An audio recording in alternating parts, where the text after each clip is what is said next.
करण कुंद्रा से रिश्ता तोड़ने पर अनुषा का बड़ा खुलासा। क्या करण ने दिया अनुषा को धोखा? 4 साल पुराने रिश्ते में कैसे आई दरार? करण के फैंस के ट्रोल करने से डिप्रेशन में चली गई थी अनुषा। कुछ दिनों से जहां करण कुंद्रा और अनुषा दांडेकर की ब्रेकअप की खबरें काफी जोरों शोरों से चर्चा में हैं, वहीं हम लेके आए हैं आपके लिए करण और अनुषा के रिश्ते या यूं कहे टूटे रिश्ते की सच्चाई। वहीं हाल फिलहाल अनुषा ने एक लाइव सेशन के दौरान बहुत कुछ ऐसी बातें कही जिससे ये तो पता चलता है कि वो करण के साथ नहीं है। आइए आपको बताते हैं अनुषा ने क्या कहा। जब से मैंने उसे डेट करना शुरू किया, मुझे सिर्फ लोगों की नफरत मिली। सब मुझे सिर्फ ट्रोल ही करते थे और ट्रोल भी ऐसा कि जैसे मैं कोई एक एविल स्पिरिट हूँ। इतना कुछ बर्दाश्त किया है मैंने लोगों का, सिर्फ इसलिए मुझे ट्रोल करते थे क्योंकि उन्हें करण ज्यादा पसंद था या उसकी एक्स गर्लफ्रेंड उन्हें ज्यादा पसंद थी करण के साथ, मैं नहीं। मैंने कभी किसी को पलट के जवाब नहीं दिया, ये सोच के कि शायद वो लोग भी परेशान हैं, इसलिए किसी को खुश देखकर उन्हें प्रॉब्लम होती है। ट्रोलिंग का शिकार हमेशा लड़की को होना पड़ता है। जैसे लोग अनुष्का शर्मा को ट्रोल करते थे जब विराट कोहली अच्छा परफॉर्म नहीं करता था।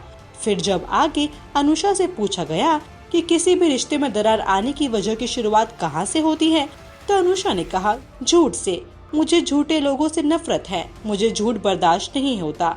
एक बार झूठ किसी भी रिश्ते में आ जाए, परेशानियां वहां से शुरू हो जाती है और फिर सामने वालों को झूठ बोलने की आदत भी हो जाती है।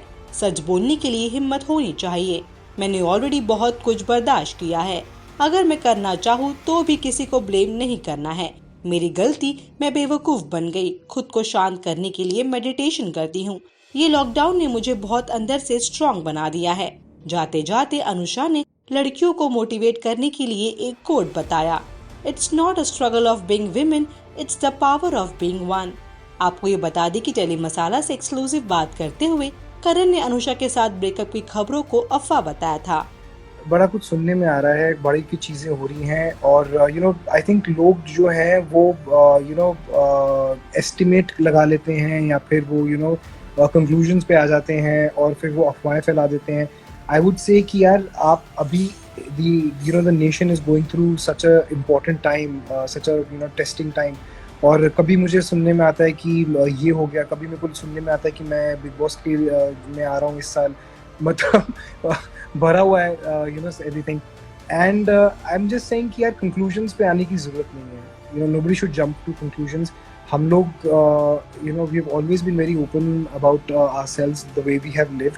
एंड अभी पीछे कोई पोस्ट हुई थी, अनुषा को किसी ने फ़ोन पे मैसेजेस किए थे या कॉल किए थे, तो आप I think people are just calculating things अपने आप ही। So everything is fine, just because मैं अपने घर पे हूँ, वो अपने घर पे, इसका ये मतलब नहीं है कि कोई बहुत कोई भयंकर चीज़ हो गई है। Everybody is just coming up to their own conclusions and I don't even think कि मुझे इतना इतना मेरे पास टाइम है कि ना मेरे पास, ना अनुषा के पास, ना मेरे फ्रेंड्स के पास, कि हम इन चीज़ों को वो भड़काएं। We have bigger things to worry about right now, so let's worry about those. और मुझे ये भी लगता है कि करण, क्योंकि आप इतने बड़े स्टार हो, इतनी फॉलोइंग है, तो लोग कहीं ना कहीं वो आपकी प्राइवेट लाइफ में, पर्सनल लाइफ में भी घुसने की काफी कोशिश करते हैं। कई सारे आर्टिकल्स लिखे जा रहे हैं, कई सारी चीजें बोली जा रही हैं, इंस्टाग्राम स्टोरी को लेकर आर्टिकल्स बनाए जा रहे हैं और ये कहा जा रहा है कि पता नहीं क्या इशू है ये सब।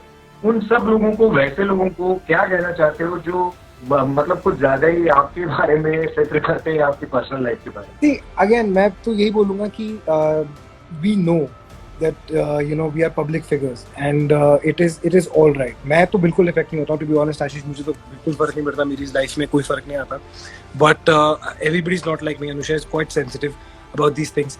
But I would just say कि यार आई मीन व्हाई, ठीक है, मैं इस बात को समझता हूँ कि यार मैं एक सेलिब्रिटी हूँ और ये मैंने चूज किया line, and I am responsible for that. But मैं कुछ नहीं बोलना चाहता, मैं यही बोलूँगा कि यार दिस इज और ये मैं अपने लिए नहीं बोल रहा हूँ, मैं सारे जितने भी एक्टर्स हैं, सेलिब्रिटीज़ हैं, मेरे दोस्त हैं, मेरे दोस्त नहीं भी हैं, जितने भी लोग हैं, आप मैं यही बोलूँगा कि हमारे पास अपने सोशल मीडिया हैंडल्स हैं, हमारे पास अपने we have a Twitter, we have a Instagram. अगर हमने कुछ चीज़ बतानी है या कुछ बोलना है, हम अपने सोशल मीडिया पे डाल देंगे। ये आर्टिकल्स से क्या फ़र्क पड़ता है? मुझे तो कुछ फ़र्क नहीं पड़ता। तो आपकी क्या राय है करण अनुषा के ब्रेकअप पर? हमें कमेंट सेक्शन में जरूर बताएं और ऐसी ही खबरों के लिए देखते रहिए टेली मसाला।